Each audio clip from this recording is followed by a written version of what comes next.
Ha? Wala nga akong time eh. Yan nga yung problema ko. Wala nga akong time sa sarili ko. Kahit sa family ko, minsan hindi kami nagkakasabay kumain. But how do I find time? Siguro yung pasuli-pasuliyak na date, ganon. Alam mo yun yung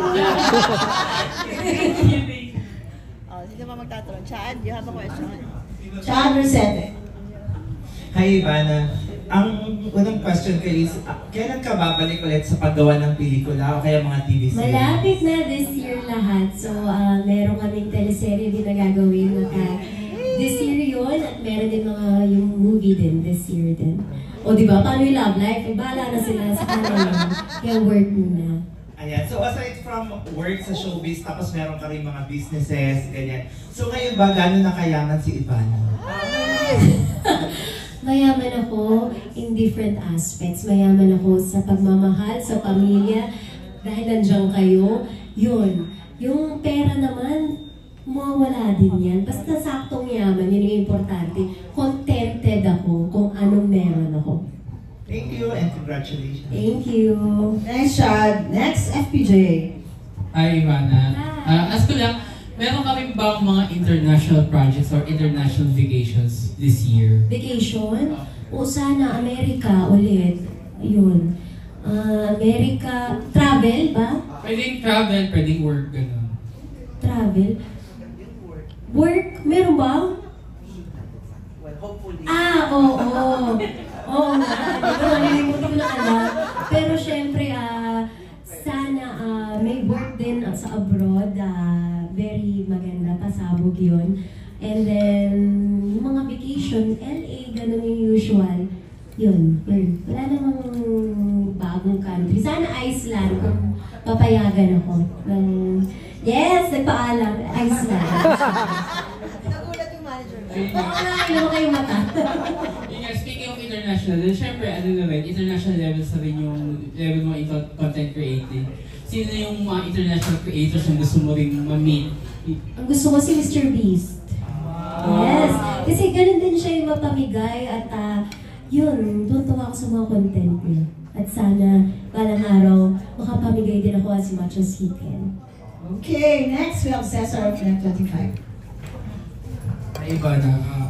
We know naman that you are one of the originals, pero ano yung masasabi mo na marami na rin mga artista ngayon na nag-create na rin ng YouTube and there are, kumbaga, parami na sila ng parami na dumadami na rin yung ganito, katulad na YouTube. Ayun, good luck sa kanila kasi it's very hard at sana magpakatotoo sila at sana makapag-inspire din sila kasi it's very important that you inspire your audience. I mean, you have a lot of kids and teenagers, ganun. So, be mindful with what you post, sana. Ako, hindi ako perfect. Hindi sinabing perfect ako. Sinasabi ko lang sa mga nag-create ng content is to be careful and be aware na maraming bata ang nanonood. Okay? Okay, susunod po magtatanong. We have Nelisa Almo. So, hi Ivana. Ang follow-up lang po sa health update kasi di ba late last year medyo na bahala yung mga followers mo with yung health care. Tsaka dami ko makalat ng mga fake news na hindi ako okay. Okay na okay ako. Pero kamusta na yung health care ninyo, yung mo nung last year? Yun lang. It took a month to recover and okay ako. Thank you. It took a month to recover. Tapos yun, yung bawal kumilos, bawal mag-gym. Kaya siguro medyo nagkalaman ako. Pero happy naman ako. Wala akong pakialam dyan. Basta healthy, yun yung importante sa akin. Pero yun, wala na akong sakit. Ano yung na-realize mo during that time? Wala lahat ng material, lahat ng pera.